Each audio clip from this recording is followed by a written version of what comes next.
Hey everyone, and welcome to RUBIN'S Mind Lab, where we break down the latest research into what it really means. Ever wonder if the way mental health services are set up actually makes it harder for autistic people to get the care they need? Well, today we're diving into some really important research that aims to fix that. This paper tackles a huge problem. Autistic adults are much more likely to experience serious mental health issues, and even suicide, but they often face big hurdles when trying to get help. The researchers noticed there wasn't a clear, practical guide for mental health places to make their services better for autistic people. So they decided to create one. They call it the Autistic SPACE Framework. Think of it like this. The traditional way mental health services are run often doesn't consider that autistic people might experience the world differently. This research brings together a team of doctors and academics, including many who are autistic themselves, to offer real solutions. The core of their idea is the Autistic SPACE Framework. SPACE stands for sensory, predictability, acceptance, communication, and empathy. On top of that, they also consider the importance of physical processing and emotional space. It is not just about individual feelings, but about the environment and how care is delivered. This framework has been used in other areas of healthcare like general practice and even intensive care, but this paper focuses specifically on adult mental health settings.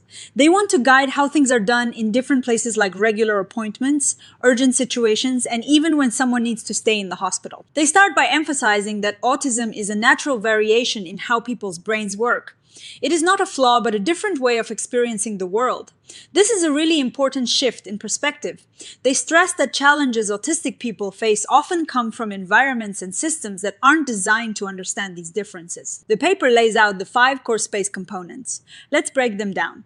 First, sensory. Autistic people can be super sensitive to certain sights, sounds, smells, or textures, or maybe not sensitive enough.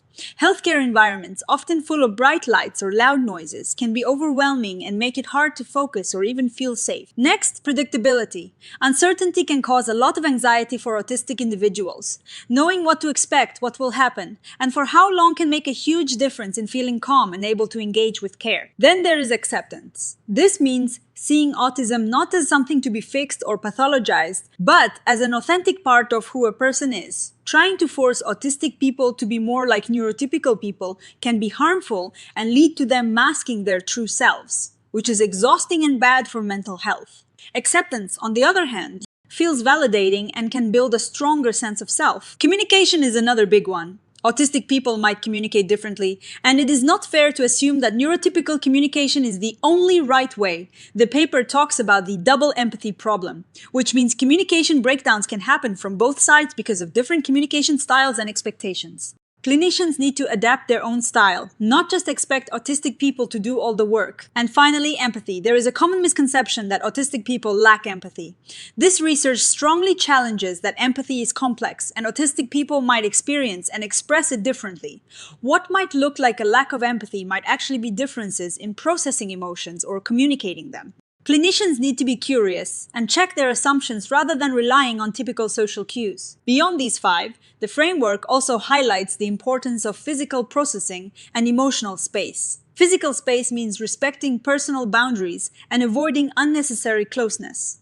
Processing space acknowledges that autistic people might need more time to think and respond, especially under stress. An emotional space recognizes that emotions can be experienced and expressed in diverse ways, and it is crucial for clinicians to understand and validate these individual experiences. The paper then gets practical, applying these SPACE principles to 3 different mental health settings.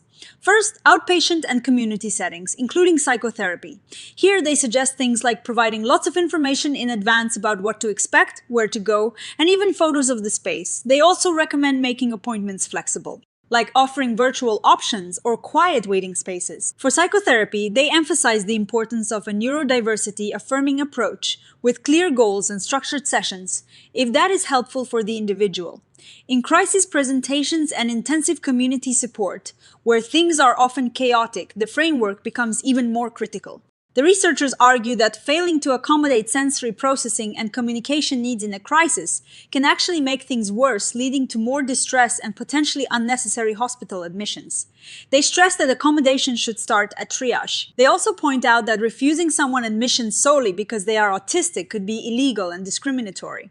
Instead, service gaps should be seen as problems to be fixed with organizational development and training. Finally, inpatient settings. These can be particularly challenging for autistic individuals, often described as noisy, chaotic, and reliant on restrictive practices like restraint.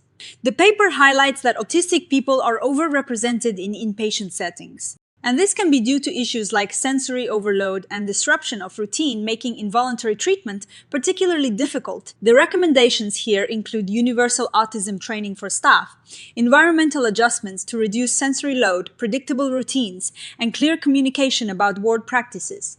They also emphasize that even when increased observation is needed for safety, it should be done in a way that is as predictable and tolerable as possible. The conclusion of this paper is powerful. It argues that the significant mental health inequalities faced by autistic people aren't just about individual attitudes, but are deeply embedded in how services are structured. The Autistic SPACE Framework offers a practical neurodiversity-affirming way to make these services better. It is not just a set of tips, it is a lens for identifying and fixing systemic issues that lead to exclusion. By adopting this framework, mental health services can become more accessible, equitable, and responsive to the unique needs of autistic people. Now, that is a lot of ground to cover, and it is incredibly important research. My take on this is that it is a vital step forward in ensuring autistic individuals receive the compassionate and effective mental health care they deserve. The framework itself is brilliant because it moves beyond just being nice to autistic people and offers concrete strategies for sensory communication. And emotional support, it is also incredibly validating to see autistic clinicians at the forefront of developing these solutions, as they bring lived experience and invaluable insight. One of the study's greatest strengths is its practical, actionable nature. It is not just theoretical, it provides specific guidance for different mental health settings. This makes it a really useful tool for clinicians and organizations looking to improve their services. The emphasis on individualization is also key. There is no one-size-fits-all approach to autism, and the framework acknowledges that accommodations need to be tailored to each person. However, like all research, it has limitations, or rather areas for further exploration. The paper itself acknowledges that applying these principles requires significant organizational change, which can be slow and challenging. Funding, training resources, and shifting ingrained organizational cultures are all real barriers.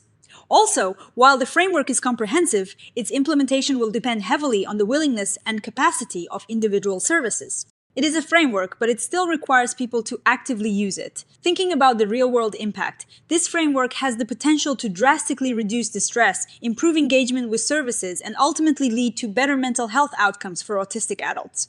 Imagine a world where an autistic person seeking help doesn't have to worry about being misunderstood, overwhelmed, or excluded.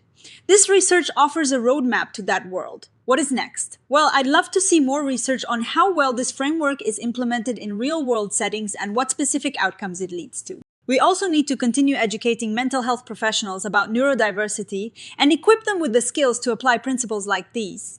Future research could also explore how to best support autistic individuals with co-occurring intellectual disabilities within this framework, or how it can be adapted for younger autistic people transitioning into adult services. So, what do you think about the Autistic SPACE Framework? Have you or someone you know had experiences, good or bad, with mental health services that align with what this paper discusses? Let us know in the comments below. If you found this breakdown helpful, please give this video a thumbs up. Subscribe to RUBIN'S Mind Lab for more science explained simply, and hit that notification bell so you don't miss our next deep dive. Thanks for watching, and we'll see you next time.